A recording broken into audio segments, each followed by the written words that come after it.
Are you ready? Are you ready?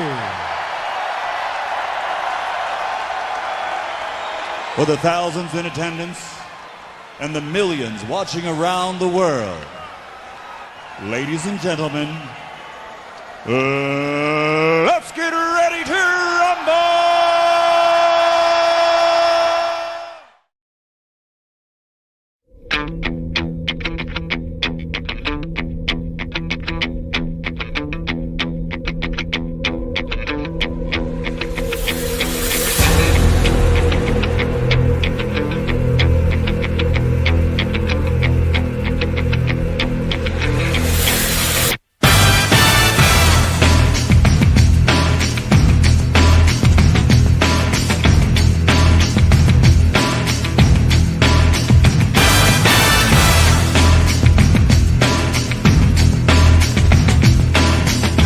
Phenomenal.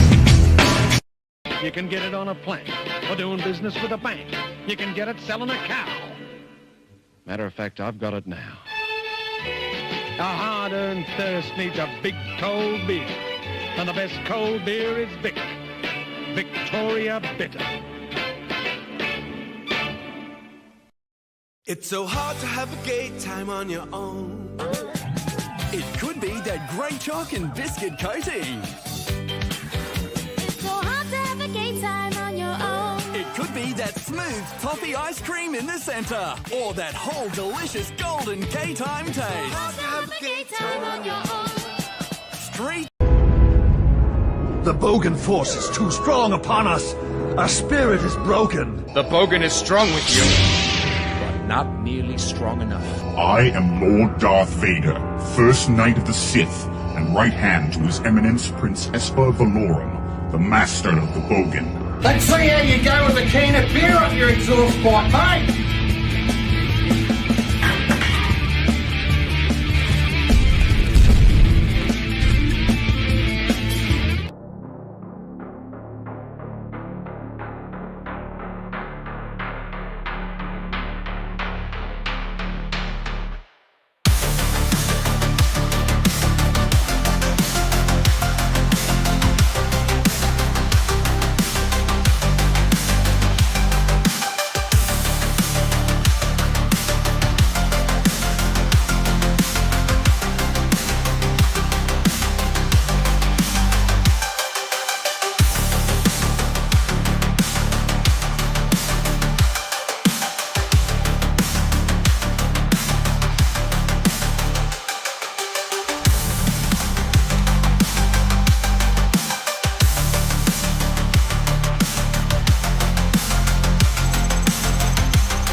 Yo, hello, welcome everybody. Well, I should say welcome everybody. I think we've got 8 people watching at the moment. It's going to be one of those nights. Thank you, YouTube. Love it. At least some of you were here. Thank you very much for joining us. We missed out on getting Mike in last week. Couldn't be helped. But, I mean, kind of in a good roundabout good way. Another guest had to cancel, so Mike can come on tonight. So I will be sending the mic.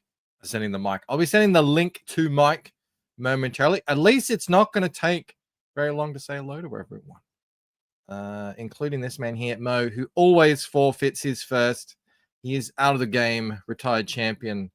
So it is Jav who's snagging the first, and he's not sorry. And that's, I think, Jav's first for the year. So I'm going to pop him up there. Let me send the link to Mike. You might take a moment to pop in. Where is he? There he is. There he is. And Creators Outlet. What's up, Creators Outlet? We got Cranberry Lounges in the house. Jacob Blues is here. Already backed in the first 24 hours. I saw there was on that video there was a day one benefit. What did you get? What did you get for backing day one? Zaid was on. They should rate. Hopefully they will. I was enjoying that over with Matty Fowler. Send the mic to Mike. He does come with his own mic, Vanessa, thankfully, hopefully. Yeah, I'll get it set up. I'll get it set up ready for him. not that. Okay, there we go. Add that to stage. Is that going to work? I got to remove that from stage. Oh my God. StreamYards, what are you doing to me? There we go. Here we go. Now, it is actually, I don't want to scare anyone. Remember last week, it was actually this time last week, we talked about it. It just passed 200,000. 209. Man, this campaign's got legs. 1,100 backers, and that's just on Kickstarter. There's also on Indiegogo. They've raised 11,000. Looking to get 100 backers over there. But clearly, Kickstarter, the big winner in the old Nexus campaign. Good God. It's a big number. It's very rare that we see those numbers these days. What's up, Owasi? Did they show which fruit Louis chose yet? I hope he chooses dates, because I like dates. Good source of fiber. Keep you regular. Less money. Oh, I did that as well. Yeah, because these are quite expensive, but I mean, it's a massive, massive book. Just double check I did. Oh no, it didn't send. I'm chatting away. Okay, it finally sent. I sent the link to Mike, and then I went in and said, didn't send. All right, he's got it now. Yeah, it is an expensive buy-in, but I've actually had a couple of these massive omnibuses in my house. They weren't mine, they were for my friends. And they are absolute beasts of books. This is not, I don't think this is doing it any justice, because this to me looks like a kind of maybe a 200 pager. I think, what are we talking here? We're talking a big boy. Where is it? It took me a little while to find it. Okay, yeah, we know it's big. It's large in size. 864 pages. That's about what I had a Wolverine one and an X-Men like Claremont thing. My friend said, "Oh, you can read all this." I'm like, I took it, but I'm like, I don't have time to read this much X-Men. I did flick through it though, and my God. And they're only like $150, which if you think about it, it's pretty good. Oh, we did get a Zood raid. Welcome, Angela, coming in. Jake says, I bought East of West, and it's huge. Yeah, that's another big one, too. There he is. What's up, Mike? Hi, Mike. Great to see you again. What time is it there? It's 11 a.m. I know it's kind of... That's what I thought. It's getting late for you. So as always on my show, whenever you want to dip out, just say, Mike, I got to bounce. I understand. I know it's late for you over there. So, but great to have you here. No, it's great for you to invite me. Oh, dude, you sent me a bunch of Nexus stuff about 6 months ago, and unfortunately, it was all like bits and pieces. Which obviously I'm not complaining. I'm just like saying, Oh, so I go to the garage and I grab whatever issues are close at hand. Yeah, well, it was so I'm flicking through them, I'm reading, trying to get a sense of the character and everything, and I think I did pretty well considering it's jumping from episode issue 6 to 36, and I've got the it's like part 1 of a longer series, and I'm like, but I think I've got a bit of the gist. I don't have the 864 page gist yet. But what I did notice straight away is, man, Steve's art on this book kicks ass. It's amazing. And it's amazing how it the art stands the test of time. Oh yeah, it's timeless. It really is. And the paper that they used to print on, that's it's like Baxter paper. Those colors, oh my God, they look fantastic. So yeah, high hopes that this omnibus is gonna bring that same level I'm sure it will. I'm sure it will. Chris he's very careful about the production. We already have a mock-up of what the original book, what the final book is going to look like. The first book is going to be 864 pages. We were just looking there, and it's going to be big too, oversized. Oh, yeah, it is going to be big. There's the previous omnibus edition, and that's the big boy. So it's going to be a beast of a book. I mean, 864 pages is a big deal. It's a good chunk. Yeah. If you ever need to flatten, if any of your comics have a bow in them, these will be great for flattening them. You got to use that. But man, the campaigns are going incredible. You must be over the moon with the turnout on this. Now, this is in Australian dollars, so let's not freak out here. But we're very grateful for the many backers we have, over 1,000 backers so far. But I can say with confidence that people who get the book are going to love it. You can ask anybody who's ordered anything from Baron Comics in the last 2 years. We were just checking out the trailer, all the quotes. You know, you got some people in there, Chris Claremont, some other legends in there saying, yeah, this is like the best book. This is the best superhero book. This is like the king of the indies. It's pretty crazy to see. I just want to give a shout out to the Zaid Bros. Oh, actually, and Matty Fowler for the raid. Thank you very much. We got a Bogan chat here from Jim Cox. Hey, Mikes. Hey, friends. Welcome. Yeah, man, I have questions about Nexus because obviously, you know, I've only read a little bit, and because of me being in Australia, I get it takes everything a really long time to get here. So I get all of my stuff sent to RJ at Critical Logistics, and then he sends it over eventually to me when he's collected enough. So I still haven't even gotten my new Kelsey Shannon Nexus either. So I feel like I know but I've got to get onto. It's probably my fault. I've got to get onto RJ and say, hey, you mean Howard? Send over a box. Is that Howard? Yeah. I call him RJ because that was his Twitter handle thing. Right. Yeah. Well, I think, you know, if we clue him into pirate shipping, it might get there a little faster. Well, I think that's what he does. He puts them all into a box once he's collected. Once enough of what I've backed has arrived at his place, he puts it all in a big box and sends it over. Because a lot of times it's like, you know, $40 per book otherwise, and I just wouldn't be able to back anything, which would be a shame. But I think just the basic premise of Nexus is, and you absolutely correct me here, so Horatio, that's the main guy, is that correct? Yep. And he's been given this almost godlike power by an alien. Is that correct, or am I? No, that's right. An insane alien. The Merc. Yes. And I flicked through my books. I couldn't find the Merc. Is the Merc like a character that comes into it a lot, or I just didn't? Not a lot. His appearances are few. We try to make them count because he's a figure of mystery and fear. He's the source of Nexus power. He chose Nexus to be the conscience of his race. Nexus does not want to be the conscience of his race, but he has no choice, because when he sleeps, he dreams of mass murderers and their crimes. Yep. And he knows that when he wakes up, he has to eliminate them. If he doesn't, dreams will recur until they drive him mad. That was the basis of the story for the first 10 or 20 years. Eventually, he cut a deal with the Merc that would free him somewhat, but he's never completely free because he's a moral man and he has an obligation to the people who have been wronged. He definitely seemed like he was in issues I had. He was struggling with it. You know, he was struggling with this situation. Everyone's like, oh, it's the great Nexus. You know, everyone loves him, but he's got this big burden.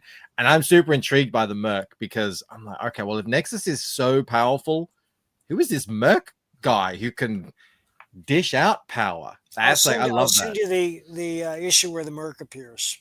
All right, cool. Yeah, because I want to see what it's all about. It sounds super intriguing. As you can see here, we got Harlan Ellison, we've got Chris Claremont, just, you know, some people out there in the industry here really praising Nexus. And you said, when did you first come up with Nexus? 1981. 1981. Mike, I don't want to make you feel old, but I was 1 when you came. See, you were around. I was only 4 myself. It came to you in a dream. You were dreaming of mass murder, and you thought, I got to offload this onto a character. And like he is tasked by the Merc to basically dole out cosmic justice. That's like how it is. True. Yeah, that's true. And then, you know, they're not always human. Mm-hmm. I mean, he chose Nexus to be the conscience of his race, so they start out being human, but the Merc, being insane and ultimately unknowable, will send Nexus to avenge a race that isn't human. Mm-hmm. And it's been, I mean, we're talking like 40 plus years now, heading towards 50 years. You must have, I mean, this is a huge body of work, and it's not just, you know, I'm seeing, looks like there was a Nexus music.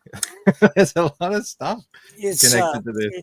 It's a cast of actors, right, reading the lines. It was not my idea. I never was crazy about it, but it's become quite the collector's item. The reason is, so when you read a comic, you see a character and you hear the voices in your head. Yeah. And the voices that you hear on the flexi disc are not the voices that I hear in my head. They may be the voices that you hear in your head. It's a novelty in any case, because if you're listening to it, then you've got to read the comic at the same pace that the actors are reciting the lines. But a comic is meant to be complete in and of itself. Mm-hmm. Yeah. Yeah. Tell me a little bit about Steve, because I don't really know a lot about Steve other than just sort of being introduced with the art that I've seen. How did that come about? And, you know, that was clearly a long working relationship you guys have had. Well, I was working at an insurance company. I got a call from an editor at a local newspaper. He said, Mike, there's some guy down here trying to sell us his art, and he draws just like you. And, you know, I have been drawing for years, not well, but I draw well enough that anybody who looks at what I'm drawing knows what I'm drawing. Mm-hmm. So I arranged to meet him, and I went down and we met on the steps of the student union, and dude opened up his portfolio, and I gave up drawing right there. And I said, dude, what do you want to do? And he said, well, I want to do comics, but I can't write. What do you want to do? And we were just in the right place at the right time when Capital Comics was Capital City Distribution, the second largest comic book distributor in the world at the time, decided to publish their own books. And they wanted something like a superhero. Yep. And so I went home and I brainstormed it. And the first thought I had was, well, if somebody dies every time he shows up, that's dramatic. And that's not a great insight. And it's the reason why popular entertainment has been dominated by police, crime, legal, and medical shows for a half century, because they deal with life and death, and that's the stuff of drama. But I didn't want him to be a cold-blooded killer. So I worked out this rationale that he was a reluctant executioner of mass murderers. I wrote the first pages by drawing them all out by hand. That's how I wrote comics for 25 years. I drew them all out by hand. And I gave them to the dude. He penciled, inked, and lettered it. And then we showed it to the boys, and they said, well, yeah, now give us 20 more pages. And we were off. Awesome. Fantastic. And that was in 1981. Yes. And now in 2025, the Omnibus edition, oversized, raising hundreds of thousands of dollars. And, you know, clearly all these people, I posted this on Twitter, and people who I don't even know are following me. It's like, oh, Nexus is the GOAT. Nexus is the best. Nexus is the, you know, it's the king of the indies. So there's clearly a lot of love. You know, a lot of people talk about what sells and everything, but I mean, it's very difficult to stand up against 40 years of a character, and 800 plus pages. It's like 912. It says maybe. Whoa. Well, I think that's probably extra content. Maybe, I don't know. I'm just reading this here as I go. Such a thing. I'm gonna have to use my hand cart to get it in the house. I know. Like, how are you gonna sign these? Yes. You're gonna need a warehouse to put these in. They're gonna take up so much room because there's over 1,000 sold already. Yeah, Chris takes care of that out of Chattanooga. Oh, good. Yeah, you know what you're doing, any lifting of this stuff. Yeah, in fact, Howard does our fulfillment. Oh, good.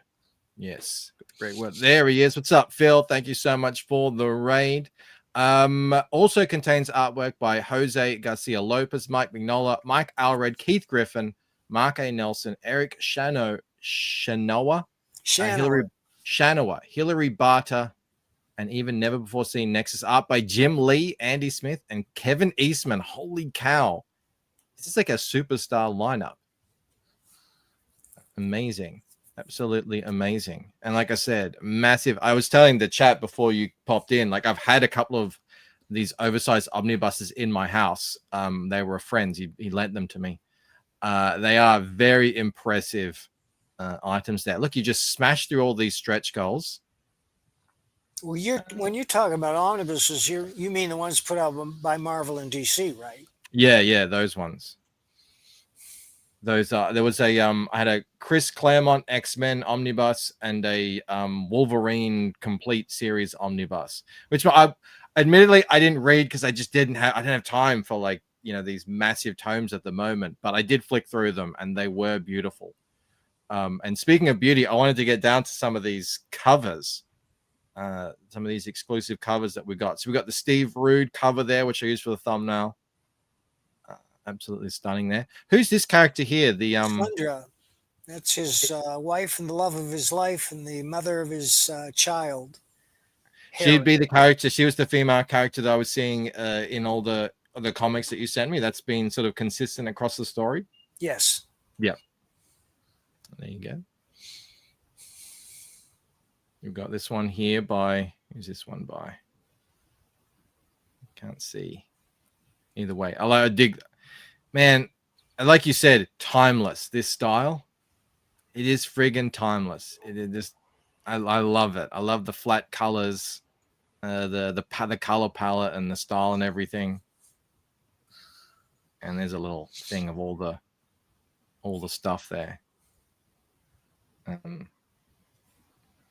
Look at that. See, I love these. I love this sort of art, this deep shadow, heavy blacks. Freaking great there. Yeah, the dude's a master.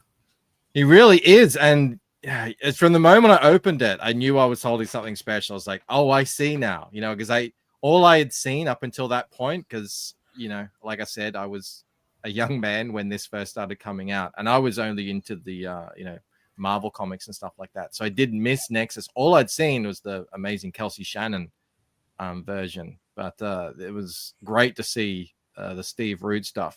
Now, did Steve do the entire run, or did you have? No. We have a number of fill-in issues. Mike Mignola did one. Keith Giffen did another. Jose Luis Garcia Lopez. Paul Smith did a bunch. Yeah, them. Yeah. Right. And you said he kind of the story shifted at one point when he sort of was able to make a deal where he wasn't so much of a, I guess, for want of a better word, a slave to the Merc. Well, he tried to walk away a couple of times, and there were replacements. There was a replacement called Stan, who was just a big athletic guy who agreed to put on the mantle. He says, and this is after Nexus said no more, and Stan went to the Merc and says, "Hey, I'll do it." He wanted to do it. Yeah. And I have to reread those issues to find out what happened. Then there was the Plexus, which was a man who modeled himself after Nexus and found his own source of fusion power and tried to fill the void. And then there were the three daughters of the old general that Nexus had assassinated. At one point, they claimed the mantle for themselves and put on the costumes. Looks like we got some fans of Nexus in the house who know what's going on. And you just mentioned, you got to go back and reread those issues. I mean, yeah, after almost 1,000 pages of this, so the storylines, you're like, I can't really remember what happened in that one. Well, I'd like to, but I'm so involved with new material now. I've never been busier in my life. It's an odd thing to say. It's true. Still, that's great though. But it is such a. I mean, yeah, that would be a thing. I mean, there's so many stories you've written over the years. It's not, you wouldn't expect to remember all of them, but that's crazy. I do remember in one of them, I saw the introduction of the Badger. That was the bull-shaped world. They're going down. They took them they were like, how long is this thing going to take? It's like over 1,000 miles to get down to the bottom. Yeah, they're sliding down the edge of this bowl-shaped world. Yeah. Where do you come up with this sort of stuff, Mike? Just out of inspiration can come from anywhere. Just And eating that's a big why I bowl of carry a cereal. pad and pen with me at all times. I'll get an idea and I'll jot it down. I don't know when or where I'm going to use it. Sometimes inspiration comes externally, like noir. I've always loved noir stories, whether they're written like Nightmare Alley or whether they're filmed like Public Enemy, that type of story. And I decided, well, I would like to write a noir story. And I thought about it, and I decided to set it in the world of jazz in the 60s. And it's about a jazz musician who falls in love with the wrong dame. And now Andrew Paquette is illustrating it. He's doing a brilliant job, just brilliant. People are going to gasp when they see this. And we're planning to offer that sometime next year. It's called Sounds Groovin'. great. I've been loving noir comics lately. I've been reading a bunch of them. I'm really getting into them. Sounds fantastic. You know, there was a book called Stray Bullets by David Latham. That's on my list of books to read. Pretty sure they're unputdownable, but God, are they bleak. That's because he's a great writer. He's a great writer. Every line in there sounds like real people talk, but they're not the kind of people you want to associate with. John says Nexus versus Space Ghost versus Blue Falcon. I saw you were just on John's talking about Nexus and the Silver Surfer. Who wins? Did you come to a consensus there? No, we all win. No comment. No, it's interesting. You do just tell stories in all kinds of different genres. You don't really pigeonhole yourself. I guess this would be a sort of a action adventure sci-fi space opera, I suppose. I'm not sure how you would describe it. I call it a space opera. There's nothing wrong with that. Yeah. Were you inspired by the old TV shows and stuff in coming up with this? Not so much the TV shows, but when I was growing up, I devoured science fiction. I read everything I could find: Isaac Asimov, Robert Heinlein, Philip Jose Farmer. I remember you telling me you're a fan of Verne. Yeah. Jules Verne. Yeah. We just did this Sherlock Holmes book where he teams up with Captain Nemo. And that we sold out. If people only found out about it after we fulfilled, and we only printed as many as we needed to fulfill, and now everybody's clamoring for it. So we may go back to the press with that one. Yeah, good idea. Yeah. You got your own site, Baron Comics, and that just has whatever's. That's right. Whatever you've got available, whatever's left. You'll find every book I've done is on that site.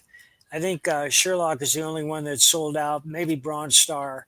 But the good news is Bronze Star 2 is coming. In fact, Patrick finished the last page of the main story today. Nice. And now he's got to do the 8-page Lagniappe or dessert, which is how Oscar Wilde comes to Cobb's Gap to give a lecture. Oh, there you go. Making a guest appearance there. Yeah, I loved Bronze Star, the first one. I did see the colored page that you put up of Pat's, that awesome page you've been sharing out a little while. Well, people just need to stop sleeping on Mike Baron. He's, like you said, you're the most prolific, busiest you've ever been in your entire life. Well, a lot of that is novels. I set out to write novels. It just took me a long time to learn how to write them because I'm a slow learner. But when I get it, I get it. I might have to pick your brain on that one day. I tried writing a novel. My story started as a novel, and that was sort of that. But that was me just kind of learning how to write. And every time I would go back and read it, I'm like, this is unreadable garbage. But I think that's good. You got to get through that to get to the point where you actually know how to write. I'm glad I did. We can talk on the phone, right? I mean, now with the new technology, I can just call you up, or we could talk on Facebook or something. Because I'd love to talk to you about novels. We should totally do that. Because novels are still, even though, now being an artist, I have so little time to read. All the last novels I've read were audiobooks. But I still do love, just picking up an actual novel and reading it. it's probably one of my favorite. I read them all the time. You know, a writer's got to read. That's very true. That is very true. That's why I've been making a concerted effort this last year to actually read more comics and get more, not be so ignorant with everything. Because I feel like I just, meeting all these people through YouTube and through comics, and everyone's, oh, this is the best. Like people like Nexus, and I'm like, oh yeah, I haven't read it. I don't know anything about it. So I've been making concerted effort to make time to, to read a lot more. Cranberry says, awesome. Thanks, Mike. Appreciate you for Nexus as well, putting out so much good content into the world. Thank you, Lana. Absolutely. I'm just so over the moon that, this is going so well. Because you've had some campaigns that have just taken off and others have, like you said, sort of flown under the radar and people don't find out about them until after they're already done.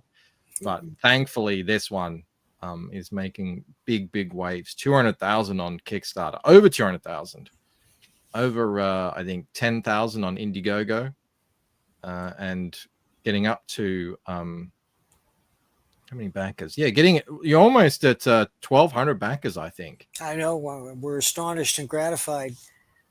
Next up after this is the next campaign we're going to launch. We may launch it next month. Is Bronze Star 2. Mm-hmm. Yep. I mean, really looking forward to that one.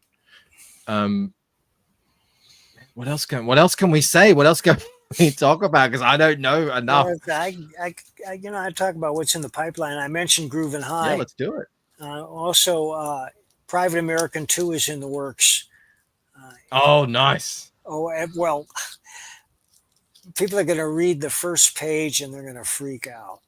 Yeah. They're going to love it. The first page is going to grab people by the throat and they're going to storm through this book. It's a pretty long book, too. Richard Bonk is once again doing the honors, and he's already started drawing it. We'll have a cover, I hope, soon to show people.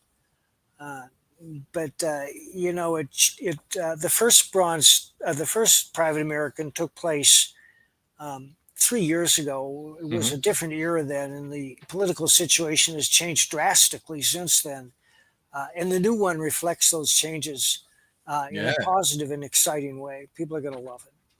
You could get that. Who's that border guy now that Trump has there? The one that is like you're going home. That guy he's a big man with a bald head. Holman? Yeah, could be. Yeah. It's like, I don't care, you're going home. It's such a different situation. Those numbers were dire during the Biden administration. So yeah, that'll be interesting to see your take on the changing situation. Tom Homan, thank you, mate. Yeah. No, Private American was a great story. Thin Blue Line, and I was kind of going, oh, which one do I prefer? Not that I really need to, but I don't choose my stories. My stories choose me, and that's why I did Thin Blue Line and Florida Man to a certain extent. And I'm very proud of Thin Blue Line, and people who have read it have loved it. But for most comic fans, I look at this and say, well, this is just a police procedural. I mean, where are the flying saucers, the time travel, and the dinosaurs? And I plead guilty. There's none of that, but it's a very realistic story, and it's a believable story, and it's gripping, and people have read it, have loved it. I did write a second one, but we don't feel the market is there for that right now, so that's on the back burner. Well, you got plenty going on enough as it is. No, I really it was that I read Private American, then I read Bronze Star, and I was like, all right, I get what everyone is saying about this Mike Barron guy. And like you say, even though it doesn't have any fantasy stuff, whatever, and I'm usually that guy who's like, when I read comics, I want it to be a bit more like this, like fantastical, see stuff I've never seen before. But it's part of the fun. Yeah, but like you always say, entertainment first. Grab them on the first page. Don't let go. And that's what I've experienced in all of your comics so far. So, expect to keep that coming. Hojo says, I got some Nexus a few weeks ago. It'll be the first time I've read it. Oh, thank you, Hojo. And I got to say, Mike, that your book, Lucent, is outstanding. Thank you. As you know, I mean, there's Sturgeon's Law. Theodore Sturgeon, great science fiction writer. Sturgeon's Law is 90% of everything is crap, and that's true. And Delucent is one of those books that stands above the crowd for the combination of art and storytelling, which is deep, mystical, and they're unplumbed depths, but you can feel what's going on there. Yep.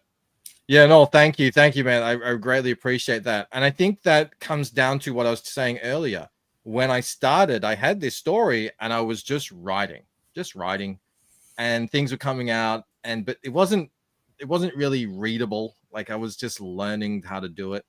But over time the story grew and it grew and it grew, and I learned more about writing, and I made this big world, but I thought, no, I got to get in and get sort of more personal, and focus in on a couple of characters, and then have that other stuff just exist in the world. The characters know about it, that's real to them, but like, you go on a journey with the main character and she doesn't know about it yet. So that's sort of how I went, and it seems to be working really well. People are really digging it, getting great feedback on it.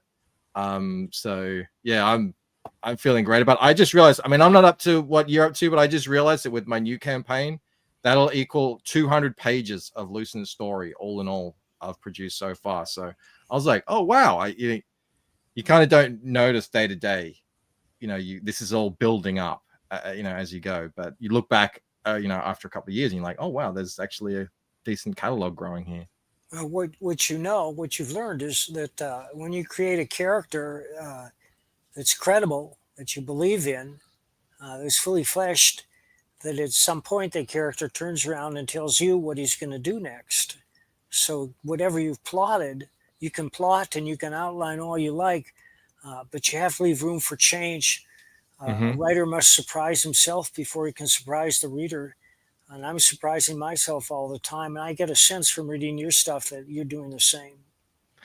100%. That was the weirdest experience I've ever had in creating, was when I know the way I do it is, when I'm writing, I'll go for a walk and I'll sort of play through it in my head. I think the act of walking and moving around just gets it going. And I'm watching it in my head, and it was the weirdest experience, was seeing things that I didn't put in that were sort of in there somewhere that they were showing to me. And I was like, oh, wow, this is kind of spooky, because it sounds sort of pretentious when you say it to anyone who hasn't written anything. But anytime I talk to another writer who's experienced that, they go, yes, that was weird. Like, that actually happens. That characters like come back to you and start telling you what they want, what they need, and how they're going to act. And you're like, oh, where'd this come from? But no, 100%. I fully believe in that.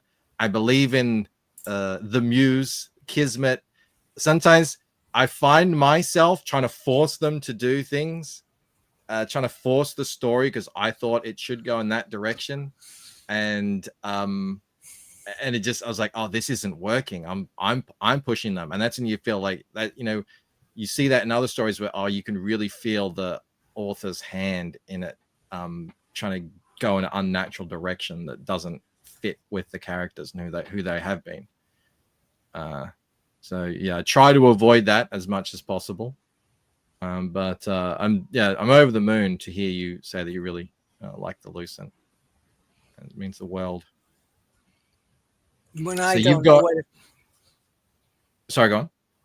When I don't know what happens next, I withdraw from the keyboard. I pull them out, my pen and pad, and I write down stuff that could happen, no matter how crazy, no matter how unconnected to the story I've written so far. And I just keep going. And at some point, I see the path forward. I don't know. I didn't do that specifically, but stepping back has always helped. If I don't know something, if I can't see it, it's in that fog.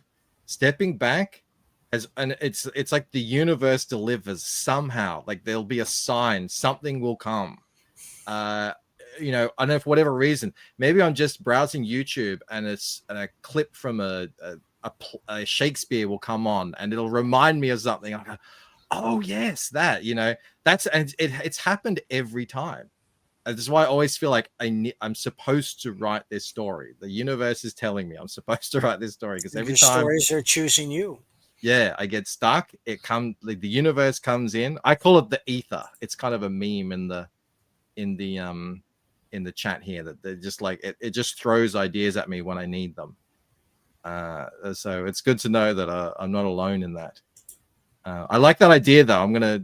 I like that. Just start writing down random stuff, because that's sort of how I started. Was just, I'm gonna write. I don't know where it's going, but I'm just gonna write and take this thing, because for the longest time for me it was just in my head, and I finally realized, no, I've got to actually make it real. I've got to actually put something down so it's actually in the physical world. And that's how it started for me. Do you type full script? No, not really. I mean, well, it's especially for me, because I'm the artist as well. That's right. So what I do is I type mostly dialogue and then some narration, and then I use that as notes, and I'll like put them onto a page as notes, the dialogue, and then I'll have a visual memory in my head of what it looks like through the things. But on my new book, I've got an artist. I'm doing a side book, so I had to actually write full script for the first time, and that was a different experience as well. I was like, I didn't really know what I was doing there, but I read a bunch of scripts from famous comic book people, and I saw, everyone does it differently. There's no one does it the same way. Like, there's no way that people do it. I don't know if you've read the Frank Miller scripts or the Alan Moore. Like, it's like some of these scripts are like really differently put together. So I don't know how you do it. Do you have a specific way that you like to script? Yeah, I do. I'll send you a sample script. You can take a look at it. Yeah, I'd love to see that. And everyone, is it like, obviously you work with a ton of different artists. Is it like, does it work well with every artist? Or yes, it does. I have a very succinct way of writing.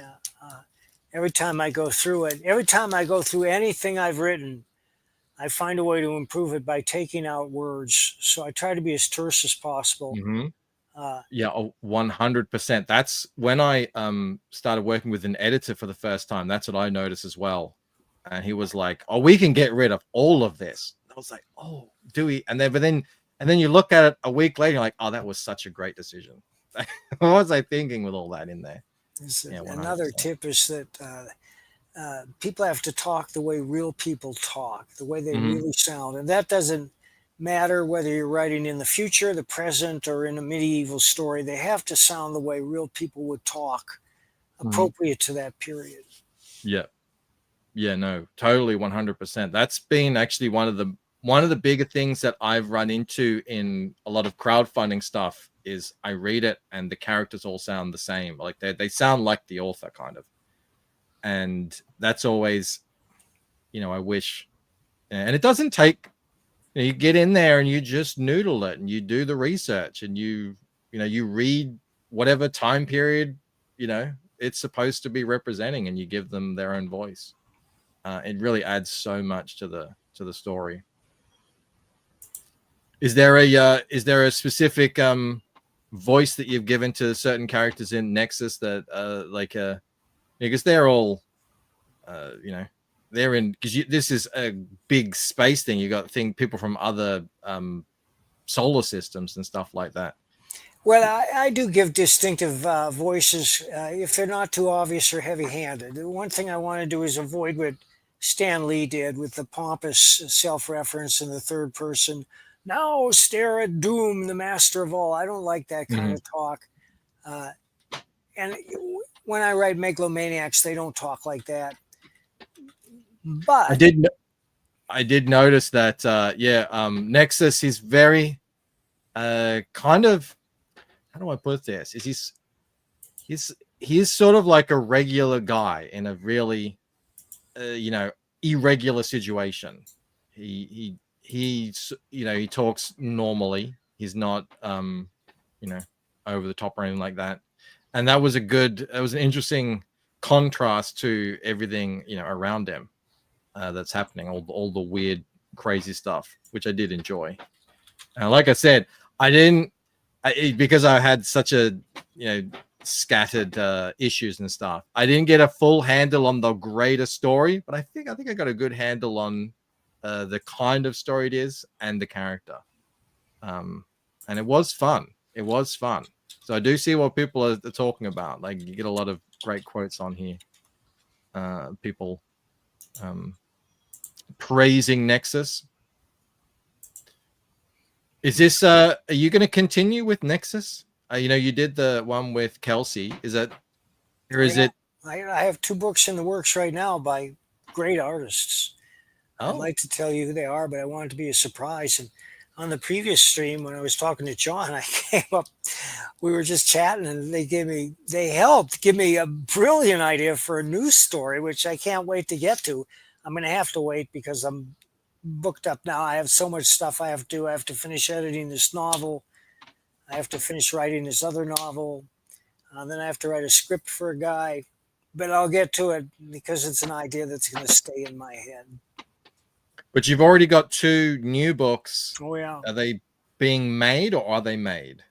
They're being illustrated right now. It depends on whoever finishes first, which one we'll offer. But what the hell? One of the artists is Rags Morales. Oh, there you go. Just let it go. Let it fly. So whether or not he and the other artist come out first, we'll have to wait and see. RJ William in the chat. Miss Michael on the Longwood. Here he is. And Sim said, big fan of Nexus. He backed this on Kickstarter on day 1. Thank you, Sim. How, when do you think people will, when is this the production time of this? Do you know? Like, when is it scheduled to be? We hope to have, June, July, August, September. We hope to have the books in hand by November. Oh, nice. Okay. Yeah. Quick turnaround. And fulfilled before the end of the year. Fantastic. Well, like I said here, it said you're sitting on got some postcards. Lost Nexus script is the next stretch goal that looks like could be unlocked. I didn't even know I had that. I drew it out by hand and I forgot about it. Then somebody, I think they bought it from me years ago, and then they contacted me and said, did you ever produce this? And I said, no, I don't think so. And he sent me a copy. A photographic copy that looked exactly like what I drew. And let me show you what I mean by drawing stuff out by hand. So that's going to be in there. You're going to see what my original scripts look like. This script I wrote for Conan the Barbarian. And this is how I wrote. You draw as well on your scripts. Yeah, I wrote this comic 25 years ago, at least, and that's how I wrote. You see, and editors and artists loved it because you tailed a glance everything that's going on. Looks a little wordy to me right now while I'm looking at this.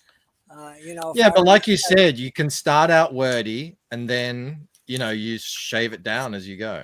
Yeah, here's another one. All right. That's what maybe I need to do. So I never did any thumbnailing. And maybe that would help me because that's how I would normally work on, in my head. I would encourage anybody who wants to do comics to try that, whether they can draw or not.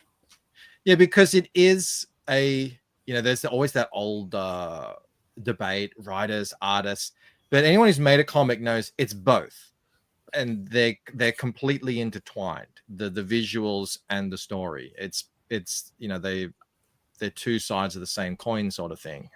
So it is both of them working at the same time. That's why I stopped trying to write a novel and went into writing a comic, because I realized I can tell so much more with one image than you can with a lot of words. It's a different medium. Yeah, it's a completely different medium.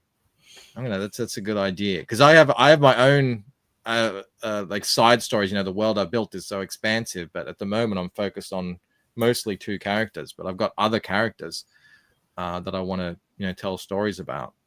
Well, you and I will talk about novel writing. I'd love to talk about it with you. Yeah, no, because there's a lot to it. And I feel like I don't really know. I mean, I've read hundreds of books, but writing them is a whole different kettle of fish. There we go. The intersection, says Johnson. Exactly. Thank you, Felix Huss, for posting the link to the hardcover omnibus here. In that to the chat if anyone wants to go get it. As I said, they are a bit more expensive than your standard comic book, but you're getting hundreds and hundreds. 864 page collection. It's an oversized hardcover collection. And it's hardbound. It's going to be hard to fold, spindle, or mutilate this baby. Of course, when we do the CDC version, it's going to take a box the size of a mailbox. Well, and the good thing about these big hardcovers is the way they have to be made. They have to be stitched into signatures and everything. They actually lay flat. It's kind of a it feels like a contradiction because you get the square bound graphic novel trades and you're kind of having to dig into the spine, but with these they will actually lay flat just because of how they have to be put together. So it will be a hell of a thing to get in the end. And you said Chris is organizing everything. He's doing the whole production side of things. Chris is a genius. Yeah, we love Chris. Chris is a prophet and beloved of God. Is he? Good to hear. Let's scrolling through here. Yeah, awesome. Well, Mike, I've run out of things to talk about. Me too.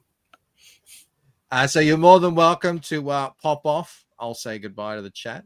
Thank you, sir. It's always a blessing to having you on and picking your mind. We will definitely chat again soon. I'm looking forward to all of these projects you're talking about. It's super exciting to have you here in the Indies making all this stuff. So thank you very much. And I'll see you soon. All right. See you, Mike. Bye. Here he is, the great Mike Barron. Oh, man. And yeah, what am I up to? I want to be doing more updates, but everything I'm working on at the moment, I want to work on all the spoiler pages, so I can't really show anything, which is unfortunate. But we are sitting on not quite 200,000 yet, on our way. Just a mere, what's that? I can't do maths on stream. Just a mere 186,500 away from 200,000. But I mean, in my defense, it is a much more affordable book. Less to spend, and you can get a T-shirt as well. Oh, actually, did I mention this the other day? There's only 11 left of the sketch covers. For anyone who does have deeper pockets and wants to invest in a little bit of original art, that is correct. I did get a calculator out, Cranberry. I did. There are a lot of beautifully drawn comics that suck. There are also scrappy drawn comics that are considered classics. The writing trumps the art. I'm learning that. There are many books I haven't poo-pooed, but I just, I've got a big reading list and I sort of put them to the back of the pile because maybe the art just didn't really sing to me. And then later people said, oh no, you've got to read that one. It's amazing. And on the flip side, I have read a lot of the ones where the art is spectacular, but the story has been kind of lackluster. I do prefer the former. Give me the story, always and forever. I know Joe Sontag is like, no, it's more the art, and like he, probably differ on that a little bit. But hey, if you can get fantastic story and fantastic art, you got everything you want. Cranberry says, yeah, I've gotten books, looked at the art, then put them down when I started reading. Yeah, me too. Mo says sometimes they get the feeling the poorly drawn comics with great writing have been better off as novels or short stories. And as well, there's sort of, I don't know, for me, there's kind of what I call art creep, where you try and get better and better as an artist. But there is a point where it's diminishing returns, the amount of effort you're putting into the art. I've read books where I've just kind of been blown away by the art, and I'm like, it didn't need to be this good.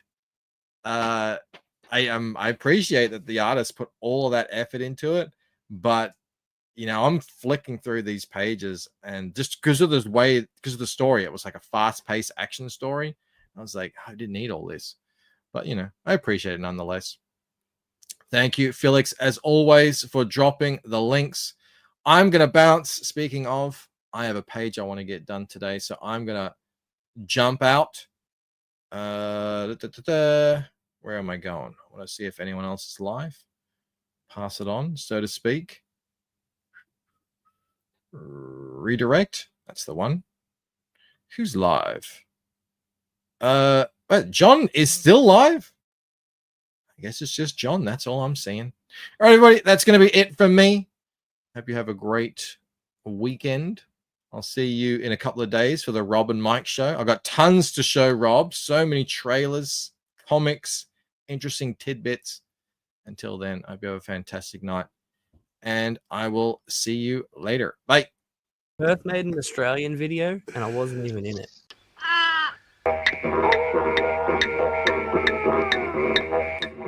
Emotional damage.